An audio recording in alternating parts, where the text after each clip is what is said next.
नमस्कार, news foundation देख रहे हैं आप। मैं हूं अनिल। राजधानी पटना से सटे नौबतपुर थाना क्षेत्र में बीते सोमवार को 19 लोगों की एक साथ गिरफ्तारी होती है और उनके पास से 3 पिस्टल और कई जिंदा कारतूस के साथ साथ उनके मोबाइल को भी पुलिस बरामद करती है।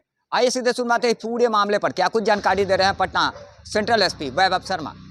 30 अक्टूबर को नौबतपुर थाना स्थित अजवा गांव में बीपीएल स्कूल के सामने एक सूचना प्राप्त हुई थी कि कुछ लोग इकट्ठे हैं और आपराधिक षड्यंत्र के तहत कुछ अपराध करने की दृष्टिकोण से वहां एकत्रित हुए हैं। जानकारी प्राप्त होते ही एसएचओ उस समय तुरंत वहां मूव किए और जितने भी लोग वहां पर थे उन लोगों को घेरा बनाकर उन लोगों को रोका, पकड़ा। कुल मिला के 19 लोगों को गिरफ्तार किया गया। ये 19 लोगों के साथ 2 देसी पिस्टल, 1 देसी कट्टा, 11 कारतूस और कुछ मोबाइल बरामद हुए हैं। जो अभी इनिशियल इन्वेस्टिगेशन में मालूम पड़ा है कि ये लोग ज़मीन पे कब्जा करने के उद्देश्य से वहाँ इकट्ठे हुए थे। इनमें जो मेन सरगना है वो विक्रम कुमार पिता शिवनाथ प्रसाद, ये खगौल के रहने वाले हैं। विकास कुमार पिता चंद्रमा पासवान, ये शाहपुर के रहने वाले हैं। और संतोष कुमार पिता शंकर राय, ये भी शाहपुर के रहने वाले हैं। इन लोगों के पास से ही बेसिकली आर्म्स बरामद हुए थे। इनमें से जयप्रकाश पिता लाल साहेब जो शाहपुर के रहने वाले हैं, वह पिंटू कुमार पिता प्रभु राय, ये भी मुबारकपुर शाहपुर के रहने वाले हैं। इनका आपराधिक इतिहास भी पाया गया है। जहां जयप्रकाश पहले शाहपुर में मर्डर केस में अभियुक्त रहे हैं, पिंटू कुमार शाहपुर में आर्म्स एक्ट और 3-7 के केस में भी अभियुक्त रहे हैं।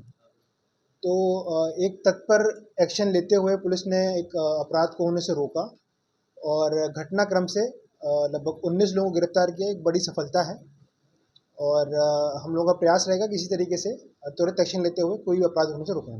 विवादित जमीन था या फिर जमीन के मालिक था? ज़मीन के मालिक एक डॉक्टर हैं। विवाद वहाँ पर चल रहा था, बट ज़मीन को लेकर नहीं, वो कब्ज़ा वगैरह लेकर विवाद चल रहा था। पर एग्जैक्टली उन्हीं लोगों ने इसे करवाया है या नहीं करवाया, ये अनुसंधान का विषय है। क्योंकि जिन 2 पार्टियों में विवाद चल रहा था उनमें से कोई पार्टी इन 19 लोगों में से नहीं थी। तो अभी ये 19 लोगों का जो पार्टियां उनमें संलिप्त थी उनसे अभी लिंक करने के लिए इन्वेस्टिगेशन चल रहा है। पूछताछ में क्या बताया है ये लोग जमीन पर ही लोग पकड़े जाए? इनिशियल इन्वेस्टिगेशन में उन्होंने यही बताया कि उनका उद्देश्य यही था कि ज़मीन को कब्जा कर लिया जाए। बट वो किसके कहने पे आए थे, क्या उद्देश्य, किसने कहा था, किसने पैसा दिया था, वो सब इन्वेस्टिगेशन का पार्ट है और इन्वेस्टिगेशन में जो पॉइंट्स आएंगे उसके बाद पुष्टि की जाएगी। जिनकी जमीन थी उनसे बात हुई है? उनसे ही बातचीत चल रही है। पर वही पॉइंट है कि अभी किसका रोल एग्जैक्टली इसमें है और किसने पैसे देकर इन लोगों को भेजा, किसकी षड्यंत्र का पार्ट है, अभी ये पूरा इन्वेस्टिगेशन चल रहा है और बहुत जल्दी इन लोगों को रिमांड पर लेकर उन सारे पॉइंट्स पे हम लोग इन्वेस्टिगेशन करेंगे। कितना पैसा दिया गया? तो जाहिर सी बात है, पूरी घटना की अगर बात करें तो कहीं ना कहीं भू माफिया इस मामले से जुड़े हुए थे, जिनकी गिरफ्तारी लगभग 19 लोगों की गिरफ्तारी इसमें हुई है। इसमें कई लोग पहले से नामजद बताए जा रहे हैं जो गिरफ्तारी में सम्मिलित हैं। और वहीं अगर बात करें तो इसमें भारी मात्रा में कारतूस के साथ साथ 3 कट्टे भी और पिस्टल बरामद हुए हैं। बहरहाल देखा जाए तो कहीं ना कहीं एक डॉक्टर की जमीन को कब्जाने का ये पूरा मामला निकल कर सामने आया है, जिसमें भूमाफिया राजधानी पटना में एक्टिव होते नजर आए हैं। हालांकि इन लोगों की गिरफ्तारी के बाद पूछताछ लगातार पटना पुलिस की जारी है। लगातार हमारी छोटी बड़ी खबरों से अपडेट रहने के लिए देखते रहें न्यूज़ फाउंडेशन।